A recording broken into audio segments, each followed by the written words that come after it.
Here we have Fox News attempting to, again,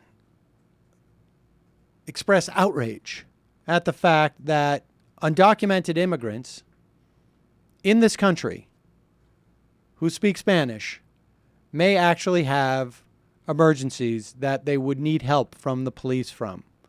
This is really disturbing. Listen to this. It's really disturbing, but I also want you to think, imagine for a moment that you went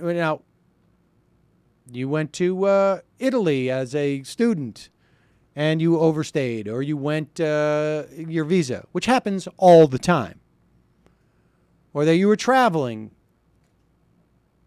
in a country and overstayed your visa, and you called the police,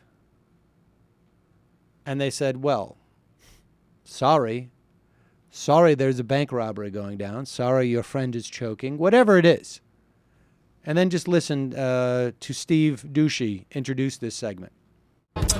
And they stumbled across the border illegally, and now they need your help. Number one, take your emergency. Somebody speak Spanish? Sí. Oiga, si pueden venir en un helicóptero pronto porque mi primo se está poniendo mojado. A small Texas town forced to answer 911 calls from stranded illegals in Spanish. One of those sheriff's deputies joins us live today. Right. All right, and so they bring the sheriff on there, and I think they're going to get there. They obviously clearly want the.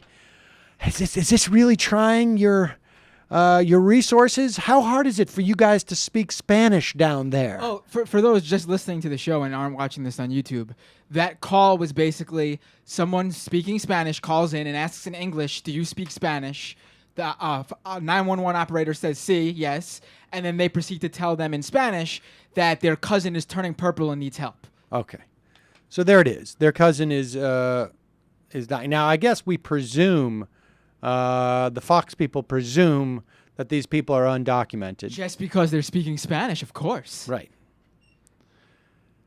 So Brian Kilmeade takes up the story and interviews this Brooks County, I think it's a deputy sheriff. And the deputy doesn't seem to be as flummoxed as Brian Kilmeade is about this. Let's see. All right, in a small town just 270 miles south of Houston, illegal immigrants are learning the hard way there's a deadly cost to crossing the border. Pause it. As if they didn't realize there was a deadly cost in trying to get to the border. We know hundreds, if not thousands, die. We know that Minutemen types go out, and if someone's left water in the desert for these folks, they dump it over. It's one example of the 911 calls bombarding the Brooks County Police Department. Not only are they bombarding. When English speakers call 911, that's fine. That's no big deal. Right, but these calls are bombarding. They're bombarding because we know how much how sneaky these illegal immigrants are. I mean, they have no reason to call. They of course want to call the police because it's a little cat and mouse game, I guess they're playing. But go ahead.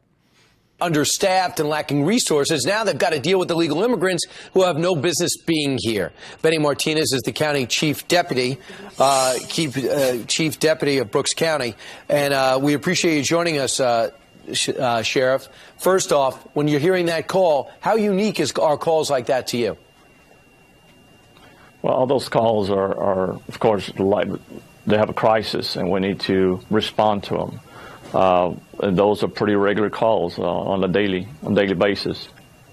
So those calls you have to respond to, even though, for the most part, when you get there, you realize they're not even American citizens. That's correct, but they're on U.S. soil, and the due process comes into play, and that's the way we're taking them as. Yeah, sorry. We have a statutory, if not a constitutional, obligation to respond when people call for help.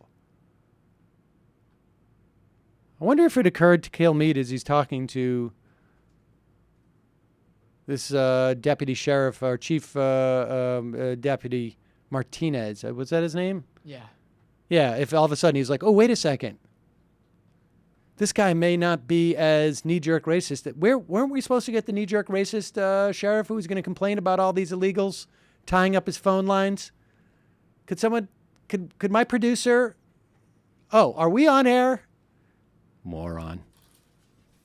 Scumbag. I like how these are the guys who, when there's a healthcare debate, they argue that, if you don't have health insurance, it's no big deal. Doctors take an oath to help you regardless. But then it comes to these immigrants, and they go, "Do you really have to help these guys?" Unbelievable.